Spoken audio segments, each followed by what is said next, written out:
This tutorial will show you and guide you the best free cloud storage for photos fast, online, completely for free. If this helped, drop a like, share the video, and subscribe for more. Assuming on your PC laptop device, type in Telegram download, and right here you want to install this for your Windows or Mac device or even your smartphone device. Basically, once you open up and downloaded Telegram, you want to type in Telegram on the search bar, open up the application, and on the top left hand screen, what you want to do is click this and then create a new channel. You can name the channel whatever it is that you would like and then click create.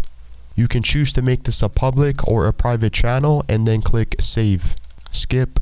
Now, the reason why this is the best free cloud storage for photos is because of unlimited storage megabytes that you get. Click the paperclip icon and now you can drag in photos or videos. You can even group or ungroup the items and add a comment and click send or add completely for free online in Telegram, and you can even access all of these photos or videos once they have been successfully uploaded. Right click, save as, show in folder, copy the post link or forward, etc., etc.